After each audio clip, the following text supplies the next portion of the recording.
Hello and welcome to my channel Soumyakant learning. जैसे कि हमने पहले के लास्ट 2 वीडियोस में हमने सीखा कि फंडामेंटल एनालिसिस हमको कैसे करना चाहिए, क्या क्या पॉइंट्स हमको ध्यान में रखना चाहिए और बेसिक्स ऑफ फंडामेंटल एनालिसिस के बारे में हमने सीखा।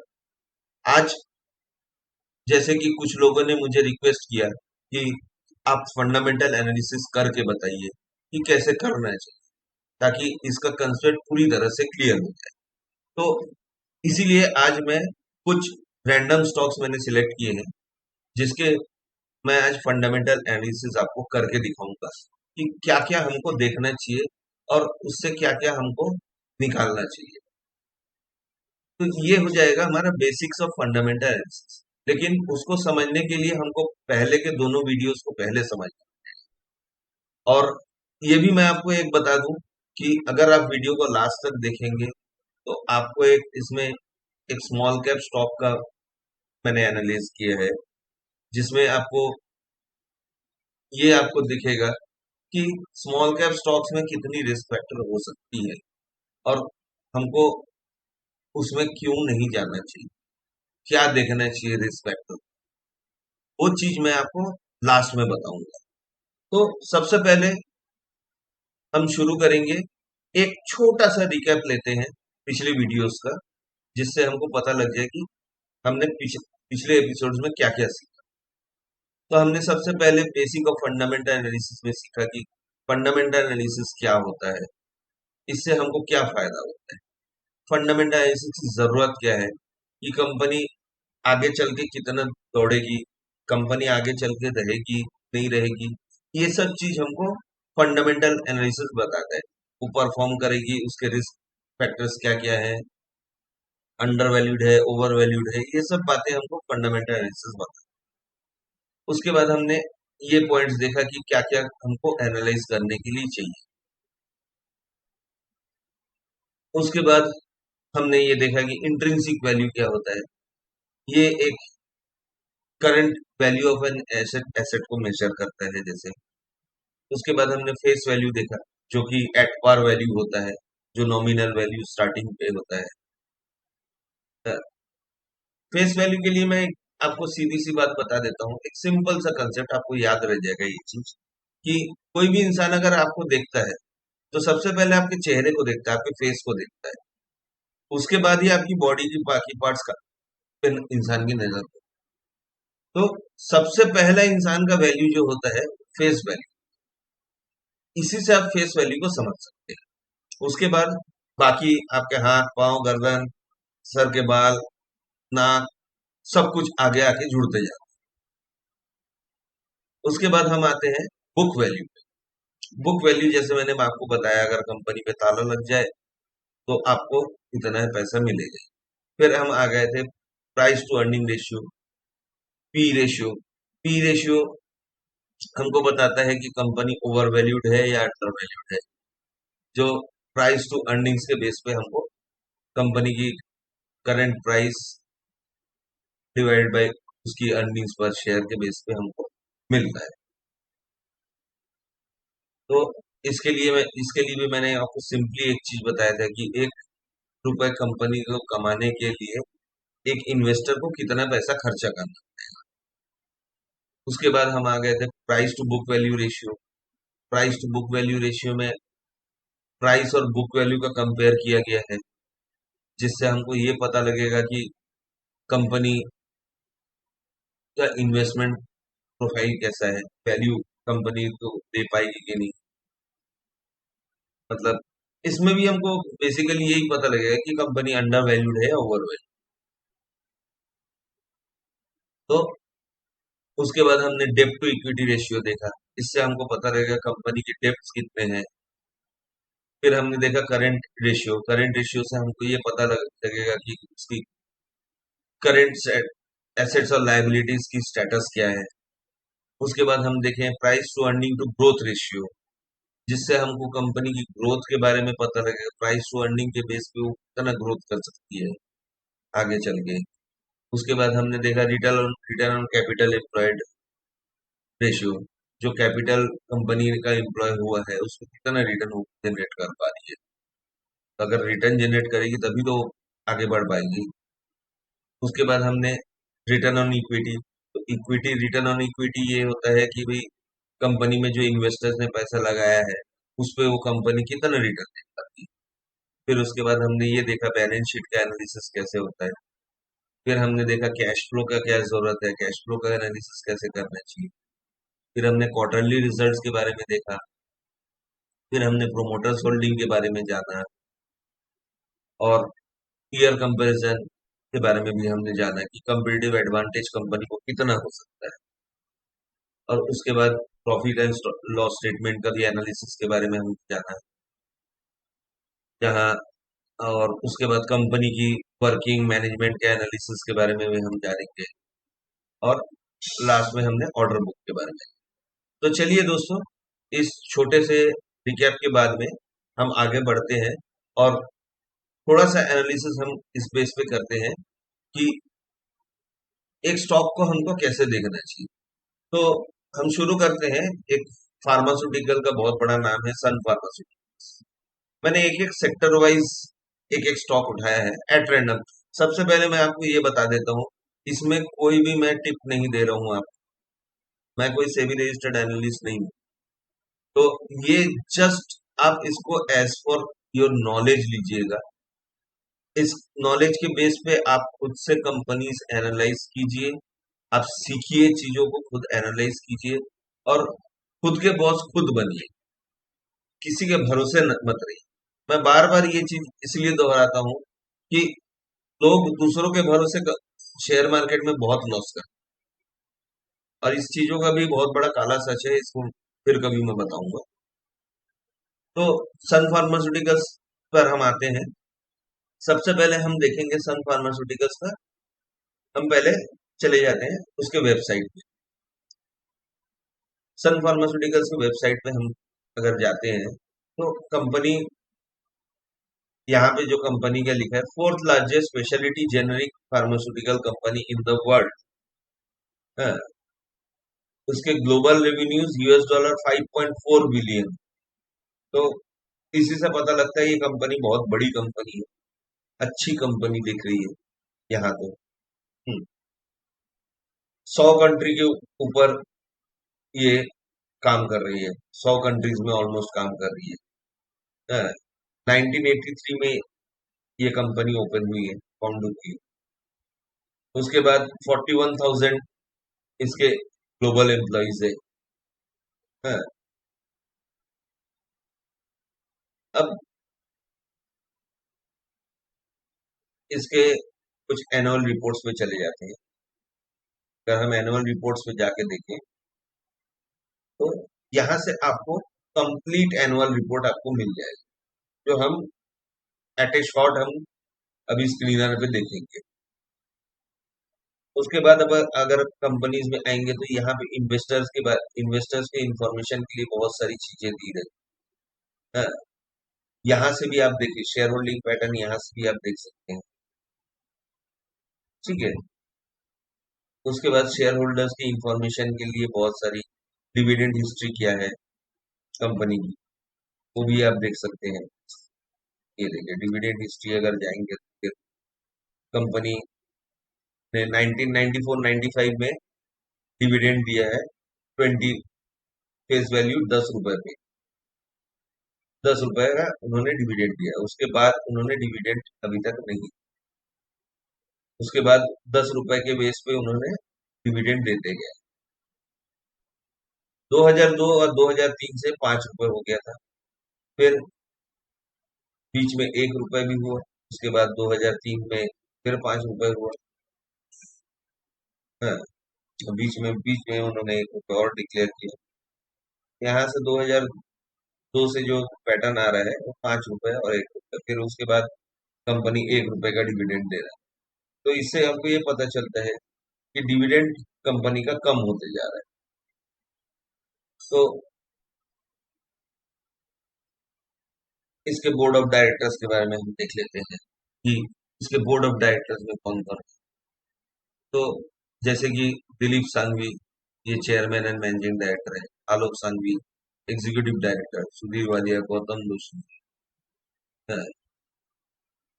तो अगर हम देखेंगे चेयरमैन एंड मैनेजिंग डायरेक्टर का क्या एक्सपीरियंस है, तो इनके बारे में ये डिटेल्स दी है कि he was awarded Padma Shri for 2016 for his distinguished contribution in the Indian trade and industry. तो नेचुरली इनको अच्छा खासा एक्सपीरियंस तो दिख रहा है यहाँ से। अब हम इसके बेसिक्स पे चले जाते हैं। तो कंपनी हमको ओवरऑल हमको ठीक दिख रही है। अब हम देखेंगे मार्केट कैप इसका 418144 करोड़ रुपीस है, जिसका करंट प्राइस अभी चल रहा है 1740। अगर आप देखेंगे स्टॉक पी 39.7, जो काफी हद तक के थोड़ा सा बड़ा हुआ है, लेकिन फिर भी ठीक है। बुक वैल्यू 265 आपको मिलेगा। फेस वैल्यू 1 रुपए का है। आरओसी 17.3% और 16.7% है। पी आपका जैसे कि 39.7 है। डेट टू इक्विटी अच्छा है, 0.05, मतलब अच्छा है कि भाई बहुत ही कम डेट पे है। करंट रेशियो 2.05 है, तो नेचुरली करंट एसेट्स के वैल्यू ज्यादा है, लाइबिलिटीज के डबल ऑलमोस्ट मान के चलिए करंट एसेट्स। 2.05 मतलब लाइबिलिटीज, करंट लाइबिलिटीज के डबल ऑलमोस्ट। हाँ, अब हम आ जाएंगे इसके ग्रोथ। हम अगर ग्रोथ पे देखेंगे, अगर एक झलक हम मार ले चार्ट्स के बेसिस पे, देखिए कंपनी ने लगातार ग्रोथ किया है। बस 2015 से थोड़ा सा ये डाउन था, लेकिन उसके बाद फिर उसने ग्रोथ लगातार किया है। हाँ, अब इसके अगर प्रोज एंड कॉन्स आप देखेंगे, कंपनी ने डेप्ट रिड्यूस कर लिया है, डेप्ट ऑल फ्री हो गया कंपनी, जो हमको क्लियरली यहाँ पे दिखता है डेप्ट टू इक्विटी रेशियो 0.05। तो ये बहुत ही कम हो गया है, डेप्ट फ्री यहाँ से ही हमको दिख जा रहा है। हाँ, कंपनी ने अच्छा खासा प्रॉफिट दिया है, जो आगे चल के हम देखते हैं। कंपनी डिविडेंड पे आउट भी अच्छा खासा मेंटेन कर रही है, जो हमने अभी जाके देखा था डिविडेंड। अब यहाँ पे थोड़ा सा सेल्स ग्रोथ कमजोर हुआ है लास्ट 5 ईयर्स। टैक्स रेट थोड़ा सा कम है। अब हम अगर पीयर कंपैरिजन देख लेते हैं, पीयर कंपैरिजन में देखिए 39.66 जो है वो ऑलमोस्ट डॉक्टर रेड्डीज लैब का थोड़ा सा अच्छा है, सिप्ला जाइडस का थोड़ा अच्छा है, और ऑरोबिन ऑरो फार्मा का थोड़ा सा बेटर दिख रहा है। लेकिन ओवरऑल सभी देखिए आसपास ही नजर आ रहे हैं। यहाँ पे सिर्फ मैनकाइंड फार्मा थोड़ा सा जंप आउट कर रहे हैं। तो इस हिसाब से अगर देखेंगे, और डॉक्टर रेड्डीज लैब थोड़ा सा अच्छे पोजीशन में पी के बेस पे दिख, तो इस बेसिस पे हम देखेंगे कि सन फार्मा कंपेरेटिवली भी कंपटीशन में अच्छे से खड़ा खड़ा होता है। डिविडेंड यील्ड भी अच्छा है। देखिए डिविडेंड यील्ड में सिप्ला का सबसे ज्यादा है, लेकिन उसके बाद में सेकंड पोजीशन पे डिविडेंड यील्ड के बेसिस पे सन फार्मा ही आ रही है। हाँ, अगर आप आरओसी भी देखेंगे, आरओसी में थोड़ा सा कम दिख रहा है, लेकिन फिर भी ठीक है। 17.32, फिर उसके बाद 22 के आसपास में सब जा रहे हैं, 22 20। तो यहाँ 14 से चालू होके आसपास में ही घूम। अब हम अगर क्वार्टरली रिजल्ट्स के बारे में एनालाइज करें, तो यहाँ से हम अगर देखेंगे सेल्स, हम बहुत दूर नहीं जाते, 2021 तक हम नहीं जाते। हम अगर देखेंगे मार्च 2023 से देखें, अगर यहाँ पे रेगुलर इंक्रीज हो रहा है, बस मार्च 2024 में थोड़ा सा डिक्रीज, ठीक है, उसको हम कंसीडर करते हैं रेगुलरली उसने इंक्रीज तो दिया है। एक्सपेंसेस भी अगर देखेंगे तो थोड़ा बहुत तो एक्सपेंसेस में इंक्रीज हो रहा है, लेकिन सितंबर के बाद में उन्होंने एक्सपेंस को कम कर दिया है कंपेरेटिव। तो ये एक पॉजिटिव साइन दिखता है। ऑपरेटिंग प्रॉफिट अगर देखेंगे, ऑपरेटिंग प्रॉफिट भी इंक्रीज होकर थोड़ा डिक्रीज हो रहा है और इंक्रीज हो रहा है। तो यहाँ कहीं ना कहीं शायद मुझे जो लगता है कि कुछ आर एन डी पे काम चल सकता है। ओपीएम अगर आप देखेंगे, ओपीएम भी इंक्रीज होकर डिक्रीज हुआ है, तो थोड़ा सा डिक्रीज। लेकिन अभी तक के आप देखेंगे तो फिर ओपीएम इन्होंने इंक्रीज किया है। ठीक है, डेप्रिसिएशन वैल्यू भी इंक्रीज हो रहा है, लेकिन उतना नहीं। इंटरेस्ट थोड़ा बहुत इंक्रीज हो रहा है। हम्म, तो अगर आप देखेंगे नेट प्रॉफिट भी ठीक है, इंक्रीज ही हो रहा है नेट प्रॉफिट, क्योंकि टैक्स का परसेंटेज थोड़ा सा लो डाउन हुआ है, उस बेसिस पे इंक्रीज ही हो रहा है। तो अब आते हैं हम प्रॉफिट एंड लॉस एनालिसिस। तो यहाँ भी देखिए ओपीएम परसेंटेज इंक्रीज हुआ है, जैसे सेल्स भी हमने देखा इंक्रीज हुआ है। हाँ, सेल्स हमारा मेन चीज होता है, सेल्स इंक्रीज होगा तभी प्रॉफिट आएगा। डेप्रिसिएशन वैल्यू भी थोड़ा बहुत इंक्रीज हो रहा है, लेकिन बहुत ही नॉमिनल हम कंसीडर कर सकते हैं। तो अगर कंपाउंडेड सेल्स ग्रोथ देखेंगे तो आपका 10 इयर्स में इंक्रीज ही हुआ है, प्रॉफिट ग्रोथ भी इंक्रीज हुआ है, लेकिन 5 इयर्स में इसमें ज्यादा इंक्रीज है, क्योंकि 5 इयर्स में आप देखेंगे अगर कोविड का सिचुएशन भी आया, इसीलिए 5 इयर्स में इसने ज्यादा इंक्रीज किया। उसके बाद हम आ जाते हैं बैलेंस शीट। बैलेंस शीट में देखिए इक्विटी कैपिटल इंक्रीज हो रहा है, रिजर्व्स में हम देखेंगे रिजर्व्स अच्छा खासा बढ़ा है। देखिए यहाँ मार्च 2022 में 47,771, वहां से 55,755 को, तो रिजर्व्स इन्होंने अच्छा खासा बढ़ा है। हाँ, यहाँ पे बोरोइंग डिक्रीज होके बोरोइंग्स भी बढ़ी है कुछ हद तक, लेकिन अगर डेट टू इक्विटी रेशियो के बेस पे देखेंगे तो फिर बोरोइंग्स ऑलमोस्ट नॉमिनल है एज पर मार्केट कैप। उनका जो मार्केट कैप है उस हिसाब से बोरोइंग्स नॉमिनल, हम इसको बहुत बड़ा बोरोइंग्स हम नहीं ले सकते। तो एसेट्स में अगर देखेंगे आप, तो एसेट्स भी इसका इंक्रीज ही होते गया है। हाँ, इन्वेस्टमेंट्स भी इंक्रीज किया है इन्होंने कहीं, तो ओवरऑल यहाँ पे ठीक दिख रहा है। अब देखते हैं कैश फ्लो।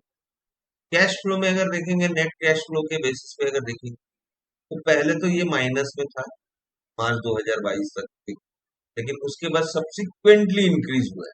तो दैट मीन्स कंपनी के हाथ में कैश है, कैश कंपनी के हाथ में है, ये हमको समझ में आता है।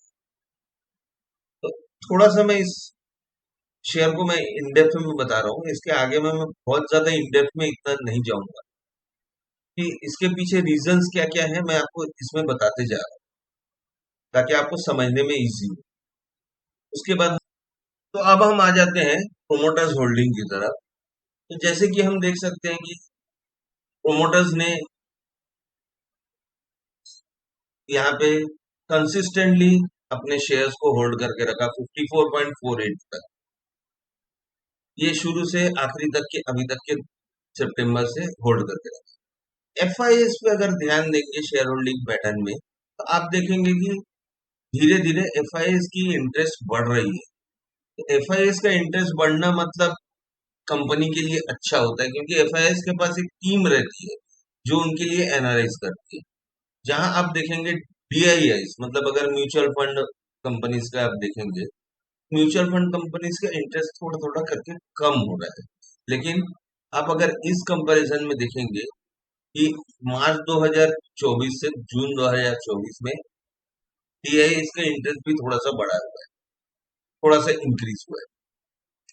पब्लिक का इंटरेस्ट अगर देखेंगे तो पब्लिक का इंटरेस्ट धीरे धीरे कम हो रहा है, क्योंकि अगर एफआईएस और डीआईएस खरीद रही है, इसका टोटल तो हमेशा 100% आपको आना है। तो अगर पब्लिक का इंटरेस्ट देखेंगे थोड़ा थोड़ा कम हो रहा है, लेकिन पब्लिक का भी इंटरेस्ट थोड़ा बहुत बढ़ा है यहाँ पे, क्योंकि यहाँ आप देखेंगे मार्च और जून के बीच में कि एफआईएस का इंटरेस्ट थोड़ा सा कम हुआ है, जिसको डीआईएस ने बेनिफिट लिया है और पब्लिक ने बेनिफिट। एक गवर्नमेंट का इंटरेस्ट रहता है, गवर्नमेंट का शेयर होल्डिंग पैटर्न रहता है, वो भी नॉमिनल रहता है, वो भी थोड़ा बहुत बड़ा है। तो ओवरऑल अगर हम देखेंगे, ये कंपनी इन्वेस्ट करने के लिए एक तरह से fundamentally it is a good thing अगर देखा जाए तो। अब हम आते हैं नेक्स्ट कंपनी पे, जो है आईटीसी। बहुत लोगों की डिमांड रहती है। एक चीज मैं आपको बता देता हूँ, आईटीसी एक एफएमसीजी सेक्टर से है और सन फार्मास्यूटिकल्स फार्मा सेक्टर से। तो आप कभी भी देखेंगे तो ऑब्जर्वेशन है मेरा, सिंपली देखिएगा कि अगर कभी मार्केट गिर रहा है तो कहीं ना कहीं एफएमसीजी थोड़ा बहुत होने से भी स्ट्रांग रहता है, एफएमसीजी उतना नहीं गिरता। जैसे मैं आपको एक एग्जांपल सिंपल से आपको बता, अगर कोविड का समय लेंगे तो लोगों ने खाना खाना तो नहीं छोड़ा था, लोगों ने डॉक्टर के पास जाना या दवाई लेना तो नहीं छोड़ा। तो इसी को आप एक हिंट की तरह यूज कर सकते हैं। अब हम देखेंगे कि आईटीसी में क्या पोजीशन है। सबसे पहले हम आईटीसी की वेबसाइट पे चले जाते हैं। आईटीसी की वेबसाइट से हम क्या रेट मिलता है कंपनी का देख लेते हैं। बोर्ड ऑफ डायरेक्टर्स पे चले जाते हैं। बोर्ड ऑफ डायरेक्टर्स पे अगर लेंगे संजीव पुरी जी, हाँ, संजीव पुरी जी का अगर प्रोफाइल देखेंगे तो ये चेयरमैन एंड मैनेजिंग डायरेक्टर है। 2015 से होल टाइम डायरेक्टर बोर्ड में है वो। हाँ, चीफ एग्जीक्यूटिव ऑफिसर फरवरी 2017 से है। फिर मैनेजिंग डायरेक्टर उनको 2018 में फिर से बनाया गया। चेयरमैन उनको 2019 में बनाया गया। तो आईटीसी इन्होंने 1986 में ज्वाइन किया। मतलब एक्सपीरियंस वाइज उनका अगर देखेंगे तो बहुत अच्छा है। हाँ, आईटीसी किस पे काम करती है? Tobacco products. हाँ, इनके प्रोडक्ट्स बहुत सारे हैं। जैसे देखिए, ये देखिए आशीर्वाद आटा, आशीर्वाद का आटा सुने होंगे, सनफीस्ट, सनफीस्ट के बिस्किट, बिंगो के चिप्स वगैरह, किचन्स ऑफ इंडिया के मसाले, हाँ, सनफीस्ट में बी नेचुरल, सनफीस्ट सीपी, कैंडीमैन, मिंटो, हाँ, जेली मॉल्स, कमॉन, इसके जैसे बहुत सारे प्रोडक्ट्स आईटीसी के हैं। हाँ, फिर पर्सनल केयर में भी आईटीसी के बहुत सारी चीजें हैं, जैसे फियामा, वीवेल, सुपीरिया, सेवलॉन, ये सब आपको आईटीसी के प्रोडक्ट्स मिल जाएंगे। इसमें अगर आप एजुकेशन पे जाएंगे तो एजुकेशन में भी बहुत सारे हैं। तो ऐसे करके आईटीसी के बहुत सारे हैं। इसमें माचिस और अगरबत्तियां भी है, मंगलदीप, होम लाइट्स वगैरह माचिस की कंपनीज भी हैं। हाँ, अब हम अगर इन्वेस्टर रिलेशंस में जाएंगे तो इनका एजीएम अभी हुआ है। हाँ, 12 दिसंबर को इनका फाइनेंशियल एनालिसिस हुआ है। कुछ प्रेस रिलीज वगैरह दिए हुए हैं। इनकी ग्रॉस रेवेन्यू 69,446 करोड़ है। नेट प्रॉफिट इनका 2422 करोड़ है। कल के बिजनेस के हिसाब से अगर देखेंगे, इन्होंने दिया है कि इनके पास 12 बिजनेस है। अगर ब्रांड्स देखेंगे, 25 प्लस ब्रांड्स है इनका। 800 के से ज्यादा पेटेंट्स है फाइल किए हुए। 200 से ज्यादा मैन्युफैक्चरिंग यूनिट्स हैं। 100 से ज्यादा कंट्रीज में एक्सपोर्ट होती हैं। इनकी होटल्स भी हैं 130 के आसपास होटल्स हैं, 80 लोकेशंस पे। उसके बाद ये थोड़ा एनवायरमेंटल बेसिक्स है इनके, कि एनवायरमेंट के प्रति भी ये थोड़ा सा ध्यान रखते हैं कंपनी। हाँ, तो ऐसे हम एक एनालाइज कर सकते हैं। अब हम इसके फिगर्स को देखेंगे। मार्केट कैप इसका 628,524 करोड़ है, 6,28,524 करोड़। करेंट प्राइस आपका 503 चल रहा है। 30.7 पी है। फेस वैल्यू ₹1 है। आरओई 28.4 है, जो कि अच्छा खासा दिख रहा है। आरओसी भी 37.5 है, जो अच्छा खासा ठीक ठाक दिख रहा है। अगर बुक वैल्यू देखेंगे 59.7 है, जो एक हद तक ठीक है। अब हम इसके चार्ट को देखेंगे। अगर हम मैक्स में ले लेते हैं चार्ट, तो हम देखेंगे आईटीसी ने ग्रोथ थोड़ा धीरे है लेकिन है अच्छा खासा है। ये ग्रोथ टाइम बिंग में देता है। हाँ, अब इसका डेब्ट टू इक्विटी रेशियो अगर देखेंगे तो जीरो, मतलब इनका कोई डेब्ट है ही नहीं। पीजी रेशियो 3.06 है। हाँ, ये भी आप देख सकते हो। पीवी रेशियो 8.4 है, तो ये भी अच्छा दिख रहा है। कंपनी ने कंपनी का आरओई ट्रैक अच्छा है 27.5, जैसे कि हमने देखा। कंपनी ने डिविडेंड पे आउट भी अच्छा मेंटेन कर रही है, 92.4% का डिविडेंड पे आउट। लेकिन कंपनी थोड़ा सा ओवर वैल्यू, बुक वैल्यू से 8.42 टाइम्स ऊपर कर रहा है। लेकिन ठीक है, अगर कंपनी का सेल्स आ रहा है, प्रॉफिट आ रहा है, तो फिर कंसिडर किया जा सकता है। थोड़ा सा इसका सेल्स डाउन हुआ है पिछले 5 साल में। अगर पीयर पीयर कंपैरिजन में देखेंगे तो ITC, Godfrey Phillips, BST industries, NTC industries इसके पीयर्स में आ रहे हैं। तो पीयर टू पीयर में भी अगर देखेंगे तो फिर पी तो ऑलमोस्ट सुटेबल दिख रहा है। डिविडेंड यील्ड में आईटीसी लीड कर रहा है, बहुत ज्यादा अच्छा है dividend yield. Quarter profit variant थोड़ा सा ईयरली माइनस में है, तो ये थोड़ा सा एक नेगेटिव ये जाता है। लेकिन अगर आप देखेंगे तो बीएसटी और एनटीसी का बहुत ज्यादा नेगेटिव, गॉडफ्रे फिलिप्स का थोड़ा सा पॉजिटिव। तो इसीलिए एक बार कंसिडर कर सकते हैं पीयर कंपैरिजन के बेस। कंपेटिटिव एडवांटेज कहीं ना कहीं है। आरओसी भी अच्छा दिख रहा है, सबसे ज्यादा इसी का दिख रहा है, आईटीसी का है। तो उस बेस पे इनका पीयर भी सुटेबल दिख रहा है। अब हम क्वार्टरली एनालिसिस में देखते हैं। सेल्स का ग्रोथ देखिए, मार्च 2022 में थोड़ा सा कम हुआ था, लेकिन उसके बाद में बढ़ा है, फिर थोड़ा सा कम हुआ है, उसके बाद में बढ़ रहा है, कम हो रहा है, बढ़ रहा है, कम हो रहा है। अभी थोड़ा सा बढ़ा है, तो इस बेस पे इसका भी ठीक है। एक्सपेंसेस को देखेंगे तो थोड़ा कम होके फिर बढ़ा है।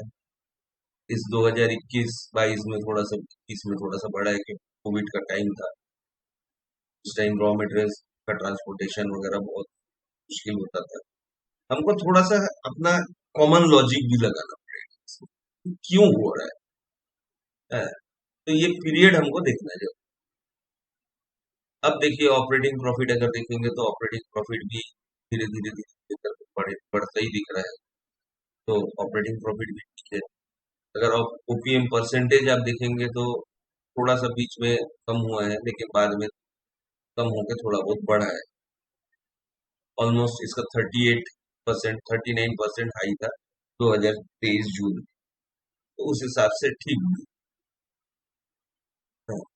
अगर आप पीएनएल को देखेंगे तो सेल्स बढ़ा है, एक्सपेंसेस बढ़े हैं, ओपीएम परसेंटेज भी बढ़ रहा है, इंटरेस्ट हटा है अभी, टैक्स परसेंटेज कम हो रहा है, कम कर रहे हैं ये। तो नेचुरल चीज है कि नेट प्रॉफिट आपका बढ़ रहा है। जब टैक्स कम हो रहा है, यहाँ प्रॉफिट बिफोर टैक्स अगर ज्यादा दिख रहा है, तो वहां से अगर टैक्स कम हो रहा है तो नेचुरल टैक्स का बढ़ रहा है। बैलेंस शीट को अगर देखेंगे तो फिर लायबिलिटीज के सेक्शन में अब देखिए इक्विटी कैपिटल बढ़ रहा है थोड़ा बहुत है। अब रिजर्व्स भी धीरे धीरे करके बढ़ रहा है, जो अच्छा चीज है। रिजर्व्स हम, मतलब कंपनी कभी अगर जरूरत पड़े रिजर्व्स को यूटिलाइज कर सकती है। रिजर्व्स को हम लायबिलिटी में इसलिए रखते हैं कि रिजर्व्स को यूटिलाइज करना है। रिजर्व एक कंपनी की लायबिलिटी होती है, ये नहीं कि रिजर्व आपका एसेट हो गया। आपको इसको यूटिलाइज करना है, तभी आप रिजर्व में रखो।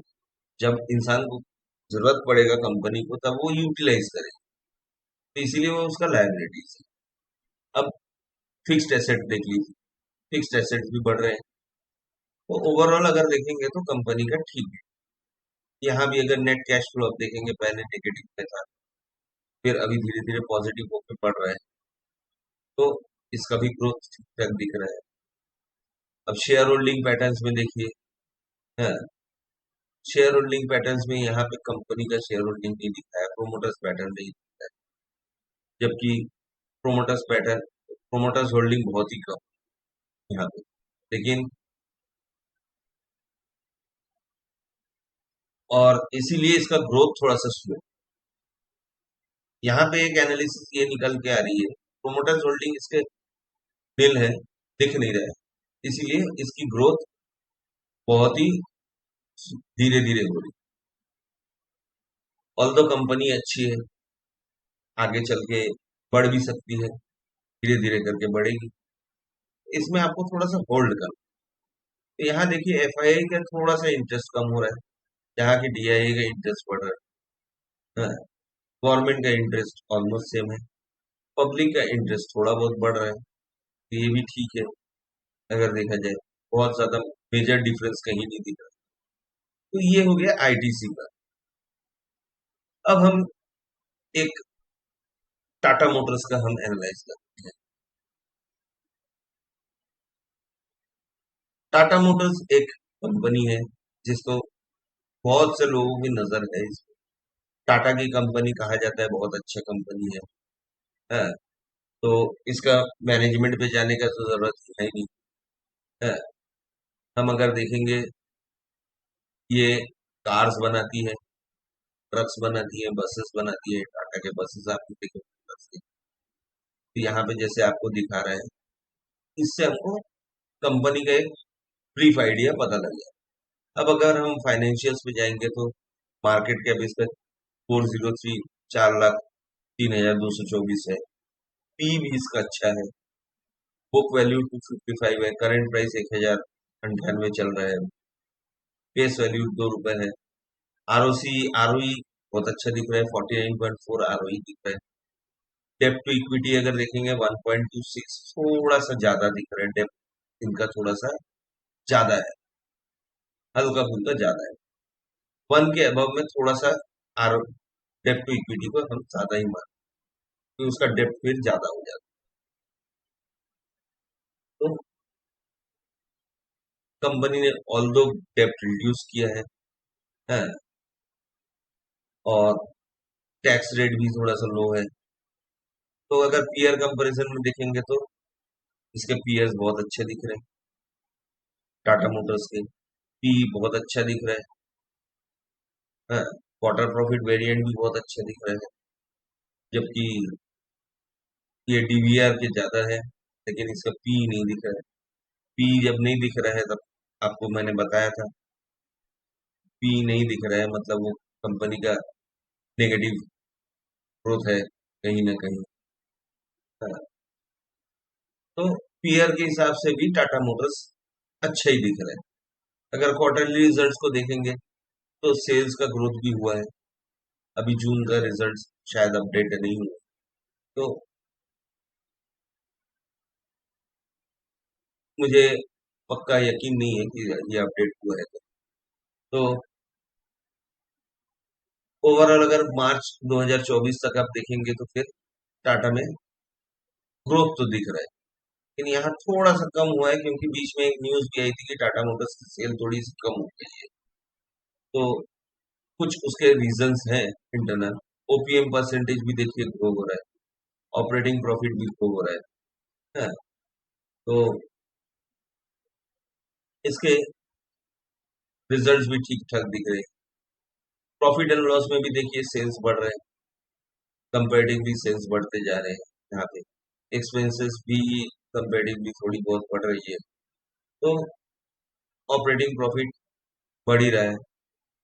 2023 और 2024 में इनका ऑपरेटिंग प्रॉफिट बहुत अच्छा ग्रोथ किया है, क्योंकि उस वक्त में टाटा का आई थिंक एक कार था नेक्सन, टाटा का नेक्सन बहुत अच्छा चला है। तो ये पीरियड ही वो पीरियड था उसका जब नेक्सन चला है, 2022 2023 24, इस समय नेक्सन बहुत अच्छा चला है। तो नेक्सन के चलते टाटा मोटर्स का प्रॉफिट बहुत अच्छा बढ़ा है। हाँ, तो अगर प्रॉफिट एंड लॉस भी आप देखेंगे, ओपीएम परसेंटेज भी उस हिसाब से बढ़ा है, अच्छा 9% से 14% बढ़ गया, तो ये भी अच्छा अच्छी बात है। हाँ, तो ओवरऑल अगर देखेंगे तो ये भी बहुत अच्छा दिख रहा है फिलहाल। बैलेंस शीट में अगर आप नजर डालेंगे तो इक्विटी कैपिटल भी धीरे धीरे बढ़ रहा है। रिजर्व्स का ग्रोथ थोड़ा सा कम हुआ है। रिजर्व्स का ग्रोथ अगर देखेंगे थोड़ा सा कम हुआ है मार्च 2023 तक, लेकिन उसके बाद आप देखिए यहाँ सब्सिक्वेंटली बढ़ा है। ये दोनों एक बहुत ज्यादा डिफरेंस क्रिएट कर रहा है रिजर्व्स के ग्रोथ से। तो पिछले रिजर्व्स को इन्होंने शायद कैरी फॉरवर्ड किया हो शायद। बोरोइंग्स भी आप देखेंगे, बोरोइंग्स थोड़ा बढ़ रहा है इनका, और थोड़ा सा सब्सिक्वेंट ग्रोथ दिख रहा है। ये 2019 के वक्त में थोड़ा सा बढ़ा है बोरोइंग्स, लेकिन अभी थोड़ा बहुत कम किया गया। मार्च 2024 में इन्होंने रिड्यूस किया बोरोइंग्स को। तो इस हिसाब से डेप्ट को उन्होंने वो कोशिश कर रहे हैं कि अपने डेप्ट को रिड्यूस करने का। तो ये भी एक अच्छा सिग्नल है हमारे। फिक्स्ड एसेट्स पे देखिए, फिक्स्ड एसेट्स भी बढ़ रहे हैं, लेकिन यहाँ पे थोड़ा सा फिक्स्ड एसेट रिड्यूस हुआ है। तो शायद ये एक थोड़ा सा एक सिम्टम दिख रहा है जो एक नेगेटिव अप्रोच पे ले जाता है कहीं किसी हद तक। अगर आप कैश फ्लो देखेंगे तो कैश फ्लो तो नेगेटिव से भी पॉजिटिव में आया है, तो ये भी अच्छा एक सिम्टम है कि कैश फ्लो पॉजिटिव हो रहा है अभी। तो पहले कैश कम था इनके पास, कैश अभी है अच्छा खासा। शेयर होल्डिंग पैटर्न में अगर देखेंगे तो शेयर होल्डिंग पैटर्न 0.01% इन्होंने 2021 से शेयर होल्डिंग पैटर्न कम किया था, फिर 2022 में 0.01 कम किया। तो ऑलमोस्ट कंसिस्टेंट है शेयर होल्डिंग पैटर्न पे। एफआईएस की होल्डिंग अगर देखेंगे तो फिर एफआईएस की होल्डिंग धीरे धीरे बढ़ी है, फिर कम हो रही है, फिर कम हो रही है, फिर बढ़ी, फिर बढ़ी, फिर बढ़ी। अभी जून में थोड़ा सा कम हुआ। ये एफआईएस शायद टाटा मोटर्स में सेल ऑफ कर रहे हैं, तो ये एक और नेगेटिव सिग्नल मिलता है हमें। टीआईएस की भी होल्डिंग देखिए बढ़ रही है। टीआईएस की भी होल्डिंग थोड़ी सी छूट रही है, लेकिन पब्लिक का इंटरेस्ट देखिए थोड़ा सा बढ़ रहा है। तो ये पब्लिक के इंटरेस्ट को हम उतना ज्यादा कंसिडर नहीं करते, क्योंकि बहुत सारी पब्लिक्स बिना सोचे समझे किसी के टिप्स पे बाई कर लेते हैं। तो इसलिए हम पब्लिक के इंटरेस्ट को उतना ज्यादा तूल नहीं देते। हमको देखना होता है मेनली एफआईएस और डीआईएस का इंटरेस्ट कितना है। हाँ, पब्लिक का इंटरेस्ट अगर बहुत ज्यादा बढ़ जा रहा है तो कहीं ना कहीं कुछ ना कुछ गड़बड़ी है उस केस में। ये हमको देखना जरूर। अब हम आखिरी एक शेयर को देखेंगे जो मैंने आपको बोला था कि स्मॉल कैप, क्योंकि बाकी और बहुत सारे शेयर्स मैंने निकाले थे, बहुत सारे स्टॉक्स को मैंने निकाला था, लेकिन उतना करूंगा तो वीडियो बहुत ज्यादा लंबा, तो इसीलिए हम एक स्मॉल कैप शेयर्स को लास्ट हम देखते हैं। उसके जस्ट हम फाइनेंशियल एनालाइज करें, इसकी हम बहुत ज्यादा डेप्थ में नहीं जाएंगे। हाँ, ये आलोक इंडस्ट्रीज है, ये टेक्सटाइल्स में काम करती है। अभी रिसेंटली शायद रिलायंस का कुछ इन्वेस्टमेंट था इसमें। हाँ, तो ये स्मॉल कैप शेयर है, इसके मार्केट कैप के हिसाब से तो ये बहुत ज्यादा अच्छा है। 12,562 का मार्केट कैप है, लेकिन इसकी करंट प्राइस 25 रुपए, 25 रुपए 30 पैसा। देखिए, स्टॉक भी आपको नहीं दिख रहा है, मतलब नेगेटिव ग्रोथ है। बुक वैल्यू नेगेटिव में है, जो कि एक और अलार्मिंग सिग्नल है आपको। आरओसी नेगेटिव है, आरओसी नेगेटिव मतलब ये जितना कैपिटल एम्प्लॉय कर रहे हैं उसमें उनको लॉस ही हो रहा है, यहीं से क्लियर हो जा रहा है। आरओई दिख ही नहीं रहा है। इक्विटी पे रिटर्न कहाँ से देंगे? अगर कंपनी लॉस कर रही तो रिटर्न क्या देगी आपको? ओपीएम परसेंटेज 1.10, बहुत ही कम है। हाँ, सेल्स 5,101 करोड़। हाँ, अगर आप देखेंगे इसका डेप्ट टू इक्विटी दिख ही नहीं रहा है। जिस कंपनी का मार्केट कैप 12,562 है, उसके ऊपर डेप्थ है 26,015 करोड़। अपने मार्केट कैप से दुगना इनका डेप्थ है। तो जो कंपनी इतना उधार में है, क्या आप उसमें इन्वेस्ट करेंगे? यहीं से एक छोटा सा पॉइंट सिंपली क्लियर हो जाता है कि जिसका मार्केट कैप से इतना ज्यादा इनका इन्वेस्ट डेप्थ ही है, उधार ही ले रखा है, जितने जितने का इनके पास कैपिटल नहीं है उससे ज्यादा उन्होंने उधार ले रखा है। चुकाएंगे कैसे? इसीलिए आप अगर मैक्स में देखेंगे, इसका चार्ट को देखिए, गिर रहा है, गिर रहा है ये। कभी उठता है थोड़ा बहुत, किसी पीक में उठ जा रहा है, फिर गिरता है। तो अब देखिए, लोएस्ट इंटरेस्ट कवरेज रेशियो बहुत कम है। अगर कंपनी ने सेल्स ग्रोथ देखेंगे बहुत कम 5 साल में है। Other income 23.8 crore. ये अदर इनकम और अदर एक्सपेंसेस बहुत खतरनाक चीज है। वो अगर ज्यादा हो जाए कहीं पे तो वो अलार्मिंग सिग्नल हो जाता है। तो ये अदर क्या चीज होता है? अदर कोई चीज नहीं होता है। अगर आप हेड्स क्लियर कर रहे हैं तो फिर अदर कोई चीज नहीं। अब आप देखिए पीयर कंपैरिजन, एलएस इंडस्ट्री, ये भी पी इसका नहीं दिख रहा है। इनके पी बहुत हाई है। यहाँ सीआरएम, एक कंपनी आपने सुना होगा, सीआरएम फैब्रिक्स करके आता था, इसका पी थोड़ा बहुत ठीक दिख रहा है। इसके पी, ये दोनों विशाल फैब्रिक्स और फेज 3 का थोड़ा पी ठीक दिख रहा है कंपेरेटिव में है। लेकिन यहाँ पे एलएस इंडस्ट्रीज और आलोक इंडस्ट्रीज, इसके पी दिख ही नहीं रहे। तो यहाँ पीयर इनका कंपेयर करने का सवाल ही नहीं। प्लस नेट प्रॉफिट इस क्वार्टर में 206 करोड़ का नुकसान माइनस में है। माइनस में जाए तो पी उसका दिखेगा ही नहीं आपको, पी नेगेटिव है। सेल्स देखिए 2021 से, ऑल्दो सेल्स बढ़ा है, लेकिन इसके एक्सपेंस की ग्रोथ भी बहुत ज्यादा बढ़ी है। और इसकी ऑपरेटिंग प्रॉफिट देखिए, कम ज्यादा कम, यहाँ पे थोड़ा ज्यादा था 2021 में, उसके बाद कम ही हो रहा है। बीच में ये नेगेटिव में भी चले गया था, अब थोड़ा जाके जीरो से पॉजिटिव में आया है कहीं। हाँ, तो इसको कंसीडर करना खतरे से खाली नहीं है। टैक्सेस के बेसिस पे देखिए, टैक्स भी बहुत कम है, तो उस बेसिस पे इनका नेट प्रॉफिट भी बहुत कमजोर आ रहा है, जो कि लगातार लगातार नेगेटिव में जा रहा है। देखिए प्रॉफिट बिफोर टैक्स भी लगातार नेगेटिव में जा रहा है। उसके कारण क्या है? इंटरेस्ट। इंटरेस्ट देखिए कितना बढ़ रहा है, इंटरेस्ट बहुत ज्यादा बढ़ रहा है। इंटरेस्ट कवरेज रेशियो इसीलिए बहुत कमजोर।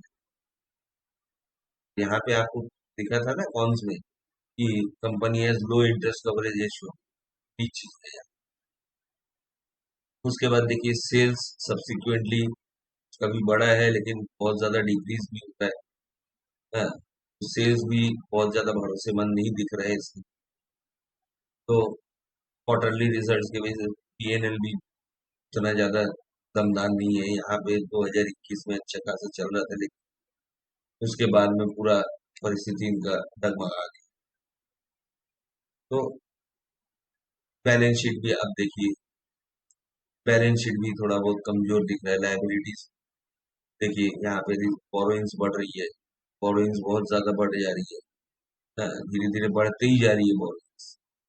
तो बैलेंस शीट भी बहुत ज्यादा अच्छा नहीं दिख रहा है। अब आ जाते हैं हम शेयर होल्डिंग पैटर्न पे। प्रोमोटर्स ने अपना शेयर होल्डिंग तो बराबर रखा है, लेकिन यहाँ पे एफआईएस का इंटरेस्ट थोड़ा बहुत बढ़ रहा है, जबकि डीआईएस का इंटरेस्ट बहुत ही नॉमिनल। लेकिन यहाँ पे ये चीजें देखने लायक कि पब्लिक का इंटरेस्ट एफआईआई और डीआईआई से बहुत ज्यादा है। प्रोमोटर्स ने तो जितने शेयर मार्केट में छोड़ा वो अलग बात है, लेकिन पब्लिक ने इंटरेस्ट बहुत ज्यादा शो कर दिया यहाँ पे।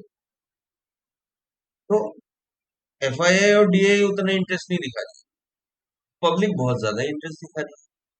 ये एक अलार्मिंग वेल है आपके लिए। तो आप खुद सोच के देखिए इस एनालिसिस के बेस पे आप ये स्टॉक परचेस करना चाहेंगे कि तो देखिए ऐसे करते हैं एनालिसिस, लेकिन ये एनालिसिस आपका फाइनल नहीं होता। कहीं ना कहीं आपको थोड़ा बहुत अपना कॉमन सेंस और लॉजिक यूज करना पड़ेगा कि ये क्यों हो रहा है।